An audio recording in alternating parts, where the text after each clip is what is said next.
സാന്ദ്ര തോമസിന്റെ പരാതിയിൽ ബി ഉണ്ണികൃഷ്ണന് പിന്തുണയുമായി ഫെഫ്ക. ഉണ്ണികൃഷ്ണൻ നൽകിയിരിക്കുന്ന വിശദീകരണങ്ങൾ തൃപ്തികരമെന്ന് സിബി മലയിൽ വ്യക്തമാക്കി. സാന്ദ്ര തോമസിന്റെ പരാതിക്ക് പിന്നിൽ ഗൂഢാലോചനയെന്നും ഫെഫ്ക പറയുന്നു. ആജ്ഞ രവീന്ദ്രൻ വിവരങ്ങൾ പങ്കുവെക്കും. ആജ്ഞ, സാന്ദ്രയെ പൂർണ്ണമായും തള്ളിക്കളയുകയാണോ? പൂർണ്ണ പിന്തുണ ഉണ്ണികൃഷ്ണന് പ്രഖ്യാപിക്കുകയാണോ?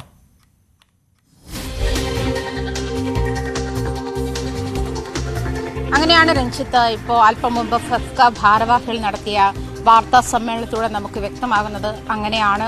കാരണം ഉണ്ണികൃഷ്ണനുമായി ബന്ധപ്പെട്ട് ഉയർന്ന പരാതിയിൽ ബി ഉണ്ണികൃഷ്ണനോട് ഇക്കാര്യത്തിലൊക്കെ വിശദീകരണം ചോദിച്ചിട്ടുണ്ട്.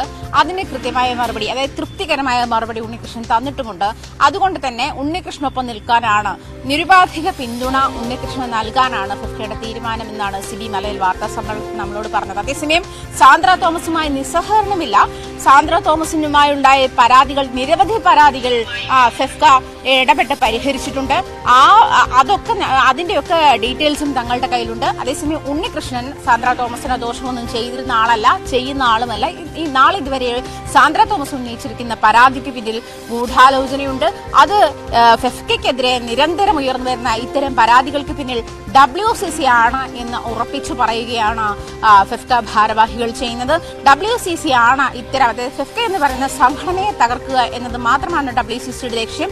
ആ ലക്ഷ്യം മുന്നിൽ കണ്ടുകൊണ്ടാണ് ഇത്തരത്തിൽ മേക്കപ്പ് ആർട്ടിസ്റ്റുകളായാലും സാന്ദ്ര തോമസ് ആയാലും ഷാലു പേയാട് ഇപ്പോൾ ഉന്നയിച്ചു വന്നിരിക്കുന്ന പരാതി ആയാലും ഇതൊക്കെ ഇതിന്റെയൊക്കെ പിന്നിൽ WCCയുടെ ബുദ്ധിയാണ്, അല്ലെങ്കിൽ WCC ഇത്തരത്തിൽ ഗൂഢാലോചന നടത്തിയതിന്റെ ബാക്കി പത്രമാണ് ഇത്തരത്തിലുള്ള പരാതികളൊക്കെ ഉയർന്നു വരുന്നതെന്നാണ് ഫെഫ്ക ഭാരവാഹികൾ ഉന്നയിക്കുന്ന പരാതി. അതേസമയം മേക്കപ്പ് ആർട്ടിസ്റ്റുകളുടെ പരാതികളും പരിഹാരങ്ങൾക്കും ഒക്കെ പ്രശ്നങ്ങൾക്കുമൊക്കെ പരിഹാരം കണ്ടിട്ടുണ്ട്. അവർ ഫെഫ്ക ഓഫീസിന് മുന്നിൽ നടത്തി വന്നിരുന്ന സമരത്തിന്റെ ഉദ്ദേശം എന്താണെന്നോ അല്ലെങ്കിൽ സമരത്തിന്റെ അവരുടെ ആവശ്യം എന്താണെന്നോ പോലും അവർക്ക് വ്യക്തതയുണ്ടായിരുന്നില്ല എന്ന് ഫെഫ്ക ഭാരവാഹികൾ ആരോപിക്കുന്നുണ്ട്.